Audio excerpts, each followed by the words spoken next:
بسم اللہ الرحمن الرحیم۔ السلام علیکم ورحمۃ اللہ وبرکاتہ۔ دوستو، آج میں آپ حضرات کے سامنے ایک بہت ہی اہم بات ذکر کرنے جا رہا ہوں۔ اللہ رب العزت نے جو قرآن مجید ہمارے اوپر نازل کیا ہے، جس طرح یہ ہماری روحانی بیماریوں کے لیے شفا ہے، اسی طرح ہمارا یہ ایمان اور یقین ہے کہ یہ جسمانی بیماریوں کے لیے بھی شفا ہے۔ جس طرح اللہ رب العزت نے اس کے اندر ہماری آخرت کو سنوارنے کے لیے قانون اور اصول ذکر فرمائے، اسی طرح ہماری دنیا کو سنوارنے کے لیے، ہمیں اپنی ذات کو سنوارنے کے لیے، جسم کو سنوارنے کے لیے بھی اللہ نے اس کے اندر قانون اور اصول ذکر فرمائے۔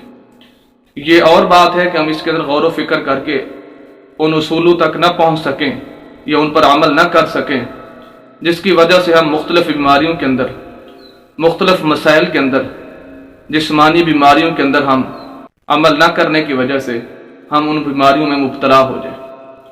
آج میں آپ حضرات کے سامنے 3 قرآنی آیات ذکر کروں گا۔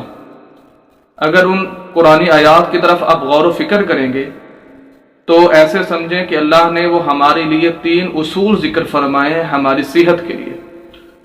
اگر ہم ان 3 اصولوں پر عمل کرتے ہوئے اپنی زندگی کو گزاریں گے، انشاءاللہ اللہ کے حکم سے آپ ہر طرح کی بیماری، تکلیف اور ہر طرح کی موذی مرض سے محفوظ رہیں گے۔ اسی طرح جو جلد بڑھاپا آ جاتا ہے اور اسی طرح موٹاپا ہو جاتا ہے، ان تمام چیزوں سے انشاءاللہ آپ محفوظ رہیں گے۔ 3 اصول یہ ہیں، ان میں سے نمبر 1، اللہ تعالیٰ قرآن کے اندر فرماتے ہیں کُلُوا وَاشْرَبُوا وَلَا تُسْرِفُوا، کھاؤ اور پیو اور اسراف نہ کرو۔ ہم میں سے کچھ ڈاکٹر ایسے ہوتے ہیں جو کہتے ہیں کہ آپ فلانی چیز چھوڑ دو، فلانی چیز چھوڑ دو، آپ کا موٹاپا ختم ہو جائے گا۔ حالانکہ اللہ تعالیٰ نے کہیں بھی کسی چیز کو چھوڑنے کا حکم نہیں دیا۔ اللہ نے جو حکم دیا وہ یہ ہے کہ کھاؤ اور پیو، لیکن جو حکم ہے آگے وَلَا تُسْرِفُوا، اسراف نہ کرو، یعنی ایک لمٹ کے اندر رہ کر، ایک حد کے اندر رہ کر تم وہ چیز کھا پی سکتے ہو، چاہے وہ چکنائی والی چیز ہے، چاہے وہ کوئی سی بھی چیز ہے، آپ وہ کھا سکتے ہیں، لیکن ایک حد کے اندر رہ کر۔ ایک حد سے اگر آپ تجاوز کریں گے تو اس کا نقصان ہوگا۔ تو اسلام نے، دین نے ہمیں کسی چیز کو کھانے سے، جو حلال چیزیں ہیں ان کو کھانے سے منع نہیں کیا، لیکن حکم دیا ہے وَلَا تُسْرِفُوا، حد سے نہ بڑھو، کہ اگر آپ ایک لمٹ ہے آپ کے کھانے کی کہ آپ 1 روٹی کھا سکتے ہیں ایک وقت کے اندر، تو 1 ہی کھائیں، یہ نہ ہو کہ آپ 2 کھا لیں، 1.5 کھا لیں، زیادہ کھا لیں، اس کی وجہ سے بجائے فائدے کے آپ کے جسم کو نقصان ہوگا۔ تو ایک تو اصول یہ ذکر فرمایا کہ ہر چیز جو حلال شریعت نے کی ہے وہ کھا سکتے ہو ایک لمٹ کے اندر رہ کر، ایک حد کے اندر رہ کر، لیکن حد سے زیادہ کھاؤ گے تو اسراف کے اندر آ جائے گا اور اس کا بجائے فائدے کا الٹا نقصان ہوگا۔ نمبر 2، دوسرا اصول جو ذکر قرآن نے کیا وہ یہ ہے کہ اللہ تعالیٰ فرماتے ہیں وَجَعَلْنَا مِنَ الْمَاءِ كُلَّ شَيْءٍ حَيٍّ، کہ ہم نے ہر چیز کو پانی سے تخلیق کیا۔ تو معلوم ہوتا ہے انسان کی تخلیق کے اندر بھی پانی بہت زیادہ کارآمد رہا ہے اور ہے بھی صحیح۔ یہی وجہ ہے کہ انسان کو پانی کی ضرورت رہتی ہے، پیاس محسوس کرتا ہے، اس وجہ سے زیادہ پانی اس کو استعمال کرنا چاہیے، جس کی وجہ سے اس کا معدہ ٹھیک رہے گا۔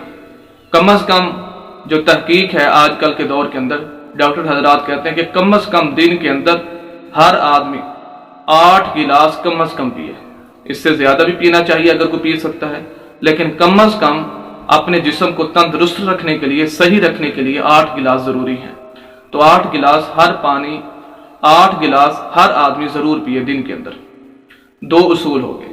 نمبر 3، تیسرا اصول بہت ہی اہم ہے، وہ یہ ہے کہ اللہ تعالیٰ فرماتے ہیں وَجَعَلْنَا اللَّيْلَ لِبَاسًا وَجَعَلْنَا النَّهَارَ مَعَاشًا، کہ اللہ تعالیٰ فرماتے ہیں کہ ہم نے رات کو لباس والا بنا دیا کہ اس کے اندر سویا جائے، وَجَعَلْنَا النَّهَارَ مَعَاشًا، اور دن کو معاش کے لیے، کاروبار کے لیے، کام کاج کے لیے بنا دیا۔ تو رات کو جلدی سونا اور صبح کو جلدی اٹھنا یہ بھی صحت کے لیے بہت ضروری ہے۔ وہ لوگ جو پوری رات جاگتے رہتے ہیں یا دیر تک جاگتے رہتے ہیں اور صبح کو جلدی نہیں اٹھتے، مختلف بیماریوں کے اندر مبتلا ہو جاتے ہیں۔ اگر ان تینوں اصولوں کو مد نظر رکھا جائے اور ان کے اندر غور و فکر کیا جائے، تحقیق کی جائے، تو یہ تینوں چیزیں وہ ہیں جن کا تعلق معدے کے ساتھ ہے۔ گویا اللہ رب العزت ہمیں ایک اصول بتا دیا کہ اپنے معدے کو تم تندرست رکھو گے، صحیح رکھو گے، تو تم ہر طرح کی بیماری، دکھ، تکلیف، پریشانی، مشکل سے انشاءاللہ ضرور محفوظ رہو گے، کیونکہ تمام جسم کا جو دار و مدار ہے وہ معدے پر ہے۔ معدہ ٹھیک ہے، اس کی وجہ سے ہمارا ہر عضو ٹھیک ہے۔ اگر معدے کے اندر خرابی آ گئی تو اس کی وجہ سے مختلف بیماریاں پیدا ہوں گی۔ مثال کے طور پر اگر ہم ایک لمٹ سے زیادہ کھائیں گے، معدہ ڈسٹرب ہوگا اور اس کی وجہ سے ہمیں معدے کی تکلیفیں، مختلف جسم پر اس کا اثر جو ہے وہ ہمیں نظر آئے گا، تو اس وجہ سے گویا یہ بھی معدے کے لیے۔ اور جو پانی پینا ہے وہ بھی معدے کے لیے ہے۔ اگر ہم پانی پیتے رہیں گے معدہ تر و تازہ رہے گا، اور اگر پانی کی کمی ہو جائے گی معدہ خشک ہو جائے گا، اور خشکی کی وجہ سے مختلف بیماریاں رونما ہوں گی۔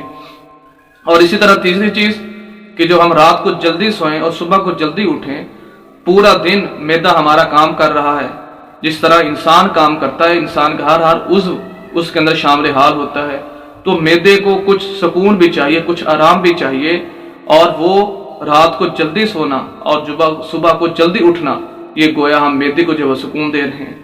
تو تینوں چیزیں معلوم ہوتا ہے کہ یہ معدے کو تندرست رکھنے کے لیے ہمیں بتائی گئی ہے۔ تو میں آپ حضرات سے یہی عرض کروں گا کہ اگر آپ ان تین اصولوں پر عمل کرتے ہوئے، ان تین اصولوں کو اپناتے ہوئے اپنی زندگی گزاریں گے، انشاءاللہ ہر طرح کی تکلیف، مصیبت، پریشانی سے محفوظ رہیں گے۔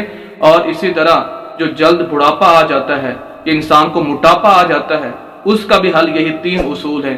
تین اصولوں پر عمل کرتے ہوئے آپ جلدی بوڑھے بھی نہیں ہوں گے اور آپ کو موٹاپا بھی نہیں آئے گا انشاءاللہ۔ امید کرتا ہوں کہ آج کی ویڈیو آپ کو اچھی لگی ہوگی۔ مزید اسلامی ویڈیوز کے لیے ہماری یوٹیوب چینل حافظ شفیع کو ضرور سبسکرائب کیجئے، گھنٹی کے بٹن کو ضرور دبائیں تاکہ ہر نئی آنے والی ویڈیو آپ حضرات تک ضرور پہنچے۔ والسلام۔